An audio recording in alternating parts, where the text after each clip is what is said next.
अब तक आपने देखा। और हाँ, सूरज निकलने से पहले ये दोनों के दोनों मने इस घर में दिखाई ना दे। आपने ये चोरी छिपे आकर घना जोखिम उठाए से।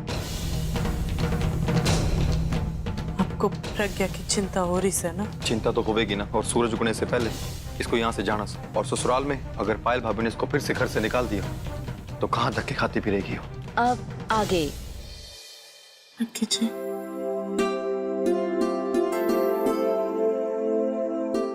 मैं जानती हूँ आपको प्रज्ञा की बहुत चिंता हो रही है, पर आप उसकी फिक्र ना करो। सुबह होते ही मैं खुद जाऊंगी उसके साथ बकरियावाल, और मेरे मायके में उसके लिए जग बनाऊंगी। आपकी आंखों में कभी आंसू ना आने दूंगी, वो मेरा वादा से। इतनी बड़ी बड़ी बातें ना किया कर, ठीक से?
कौन से? जी बुआ जी, मैं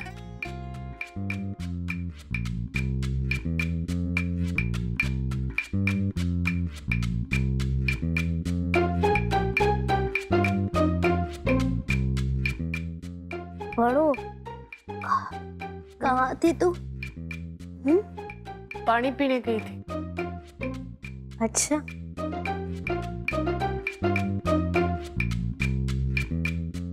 पर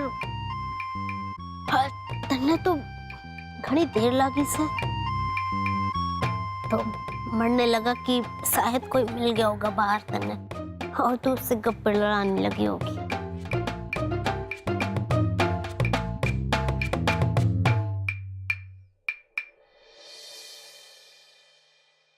शकल से बेवकूफ लगती सू बुआ जी, पर अकल से ना हूँ, सब समझती सू। आप जानना चाहते हो कि मन ने कहीं आपके आशिक को तो ना देख लिया?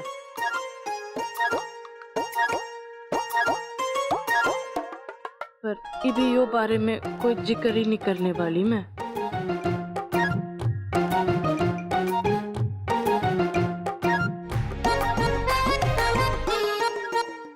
बड़ो, किड़ ख्यालों में खो गई तू? मैं बस सोच रही थी कि सुबह सुबह मन ने प्रज्ञा और वरदान को बकरियावाल में उनकी जगह दिलानी होगी। मैंने लक्की जी को वचन दिया से।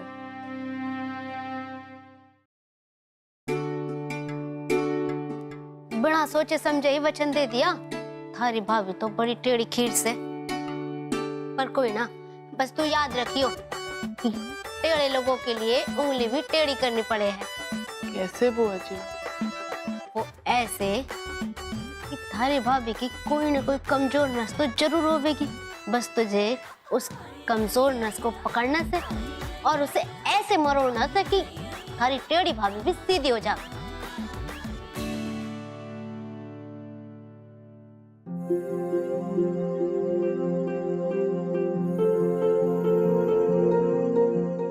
मिल गई पायल भाभी की कमजोर नस? अरे वाह, इतनी जल्दी? हाँ बुआ जी, वैसे अगर आपकी इजाजत हो तो मैं आपके देवरों को भी ले जाऊं मेरे साथ कल? मेरी मदद के लिए? अरे वाह, नेकी और पूछ पूछ, ले जा ले जा। और वैसे भी वो लोग तो खाली बैठे से, थारे संग जावेंगे तो थोड़ा घूमना फिरना भी हो जाएगा उनका, है? ठीक से बुआ जी, धन्यवाद।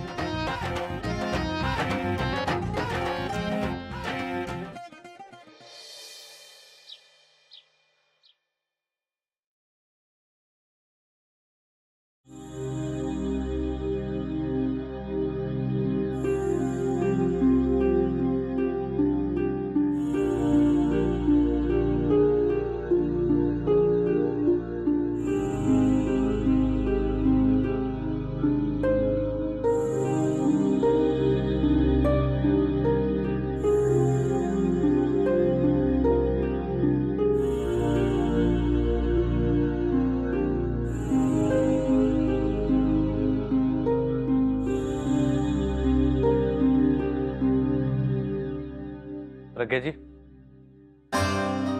प्रज्ञा जी, प्रज्ञा जी, प्रज्ञा जी उठी। ये प्रज्ञा जी, वो हमें सवेर होने से पहले निकलना है ना।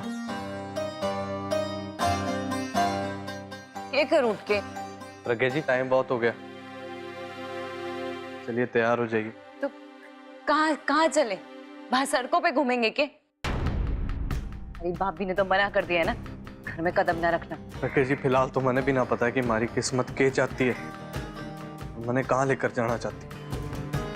पर कल रात दीदी ने कहा था कि सवेरे टाइम से तैयार होके रेडी हो जाना, फिर दीदी हमें बकरियावाल घर लेके जाएगी। चलिए तैयार हो जाइए।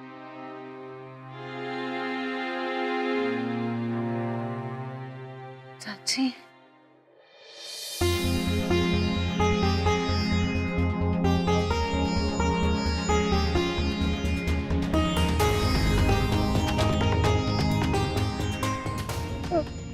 माँ, बेटा वो मैं ना भाभी के पास गई थी, वो बेचारी रात भर ना सो पाई, बड़ी मुश्किल से अभी नींद लगी थी, तो फिर मैंने जाके उठा दिया।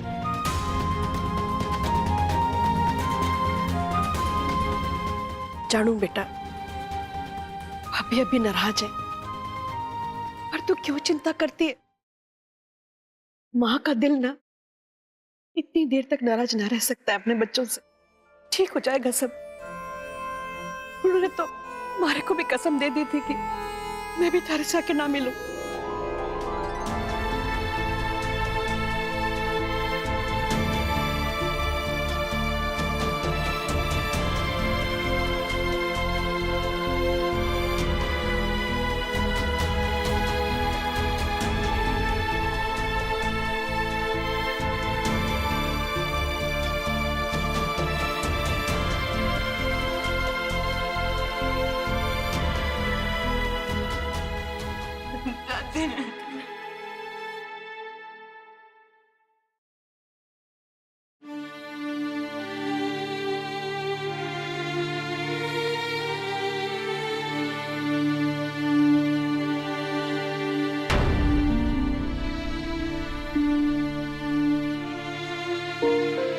चलिए प्रज्ञा जी, देर हो रही।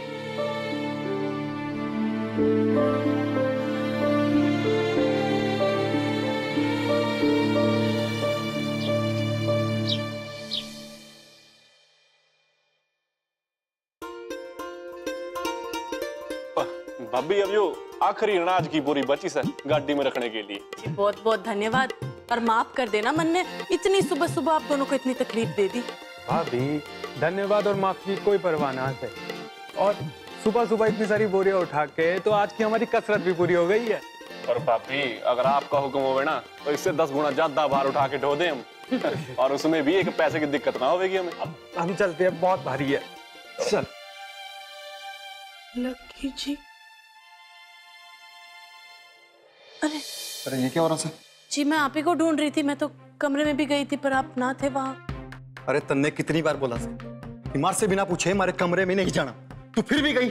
जी वो बस आपको बताना था कि मैं प्रज्ञा और वरदान के साथ बकरियावाल जा रही सो। अगर आप उनको विदा करना चाहो तो। अरे मन्ने ना जाना कहीं। लखा, यो क्यों करेगा विदाई? यो तो खुद अपनी बहन को उसके ससुराल बकरियावल छोड़ने जावेगा। नाना बुआ जी, मैं कहीं नहीं जा रहा। अरे तो तू खुद ही देख ना, यो सारा सामान बड़ो 2 गाड़ी में ले जा रही से। एक गाड़ी में सोम और मंगल हो जावेंगे और दूजी में बड़ो प्रज्ञा और बरदान। ये बेचारे बरदान को गाड़ी चलाना आती ना से, तो फिर बता कौन ले जावेगा इन्हें? अब अगर थारी योही तमन्ना से कि थारी बहन सड़कों पे भटकती रहे तो ठीक से, जैसी थारी मर्जी।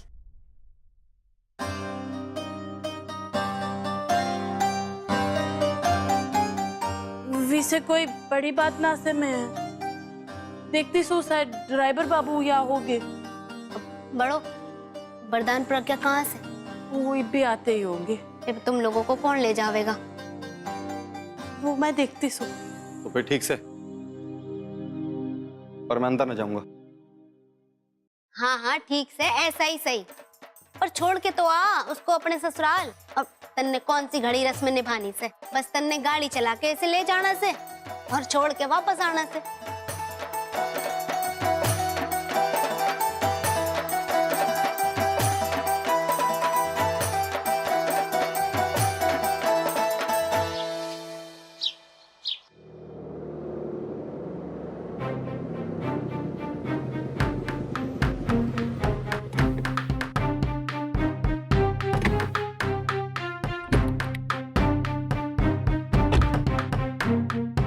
आप लोग सामान निकालना शुरू कर दो। जी भाभी।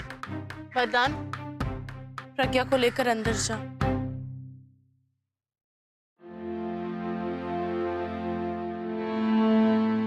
आप अंदर नहीं आओगे? ना, मैं ना आऊंगा, और मैंने बोली भी ना आने के लिए। मैं बस छोड़ने आया था, मैंने छोड़ दिया। तू जा। और सुन, हमारी बहन का ध्यान रखना। आप यही रुकना, मैं आई।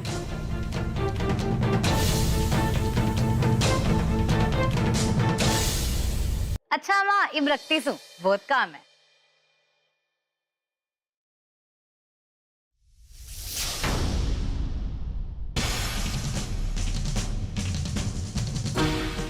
तुम दोनों और बरदान, इतनी खरी खोटी सुनने के बाद भी तने शर्म ना आई? अरे क्या हो गया पायल, ये सुबह सुबह क्यों गला फाड़ रही से?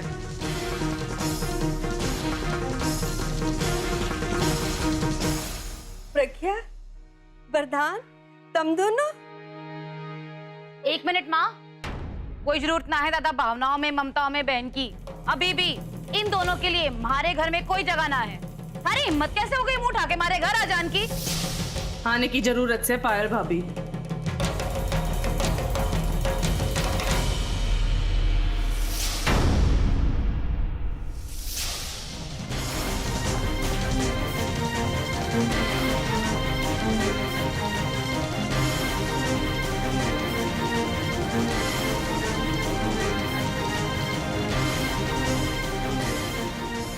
अपने ही घर वापस आने के लिए किसी को हिम्मत की जरूरत ना होती।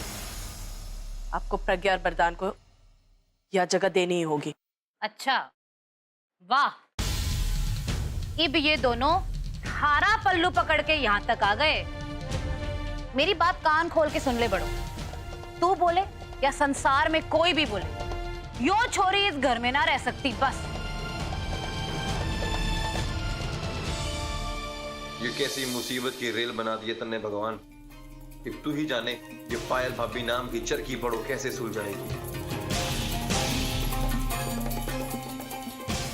दामाद जी, आप भी कोमल संग आए हैं, अंदर आइए।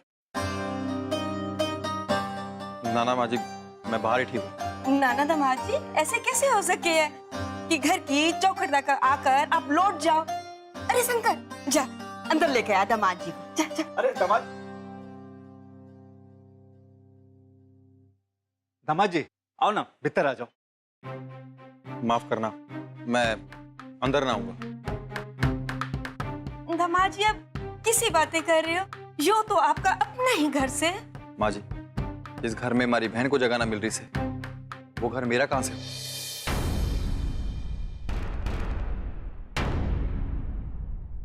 देख लिया पाए, थारी जिद की वजह से दामाद जी बाहर चौखट पर खड़े हैं, अंदर ना आ रहे। छोड़ अपनी जिद। माँ जी, हमने ये सब त्याग व्याग ना बहुत कर लिया है, इब ना होगा हमारे से।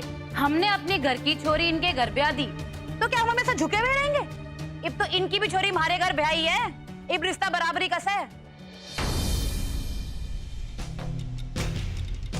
यो तो कमाल ही कर दिया तूने पायल, शाबाश। बस लकी जी अपनी जिद पे यूं ही अड़े रहे, फिर तो प्रज्ञा को अपने ससुराल में जगह दिलाने के लिए इन लोगों को हमारी सारी शर्तें माननी पड़ेंगी। बस कर पायल, यो तमाशा ना बंद कर। प्रज्ञा यो घर में ही रहेगी। आप भूल गए इसने के हाल क्या था हमारा?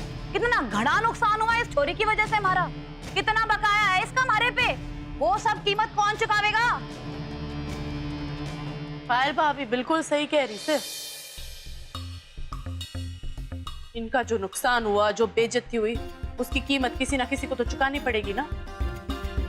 ये कोमल पायल के संग संग थारा दिमाग में फिर गया के? ना माँ, आज मैं आपकी भी ना सुनूंगी। आज मैं पायल भाभी के साथ सुन। ओके है ना? प्रज्ञा के जीवन का सवाल से हमने सोचा था कि बड़े शान से प्रज्ञा को उसके ससुराल छोड़ आएंगे हम। इसीलिए दो गाड़ी भर भर के हम ढेर सारा सामान लाए से, अनाज की बोरिया, एक से एक महंगी चीज। आप तो जानते हो लोग की से, जितने लोग उतनी बातें, बोलेंगे कि छोरी का ब्याह सस्ते में निपटा दिया। इसीलिए तो हम ढेर सारे तोहफे ले आए से। सच बड़ो? हाँ सच्ची, मैं मजाक क्यों करूंगी पायल भाभी। सोम भैया, मंगल भैया,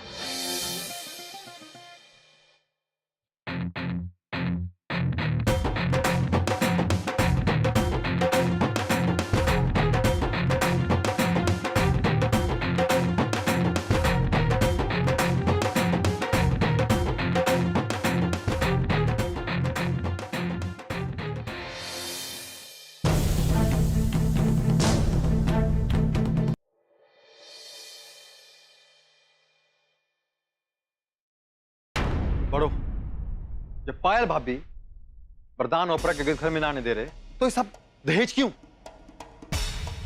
दामाद जी बिल्कुल सही कह रहे हैं। यो सामान की कोई जरूरत ना से, आप इन्हें वापस ले जाए। ना माम, मैं तो बस यो कह रही हूँ कि पायल भाभी की सोच बिल्कुल ठीक से।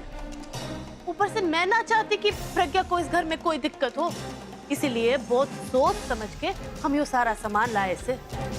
और हाँ, इसे दहेज मत समझो, क्यों तो बस पायल भाभी के नुकसान और बेइज्जती की कीमत से।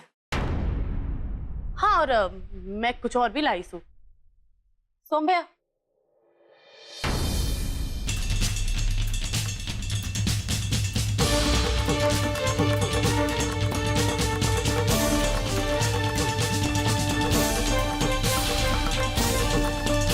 पढ़ो।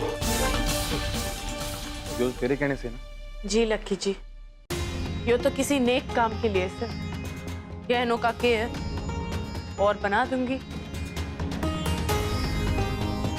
प्रज्ञा की खुशी से बढ़कर और कुछ ना से।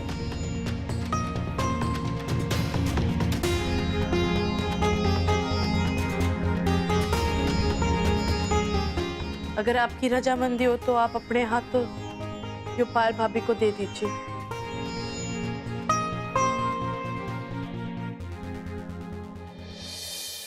भाई, आपके सामने हमारे जीवन में इतना कुछ हो रहा है और आप कुछ ना कर रहे हो। कुछ तो करो ना भाई।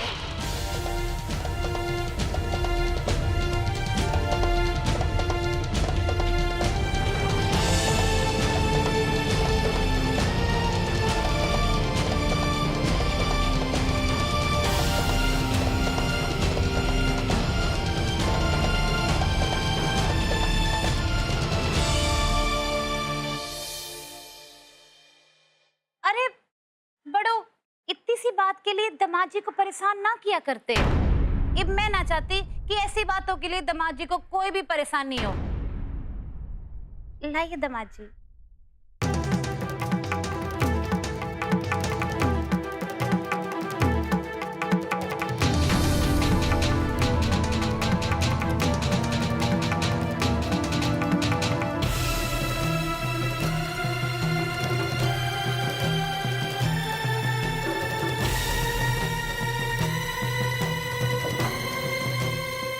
पायल भाभी, वैसे यो सारा सामान कुल मिला के 500 किलो का तो होगा, पर एक और चीज से बहुत खास, पर वो थोड़ी हल्की से 50 ग्राम। आप देखना चाहोगे? इस तरह हमारे को शर्मिंदा क्यों कर रही है? दिखा दे। अब मंगल भैया,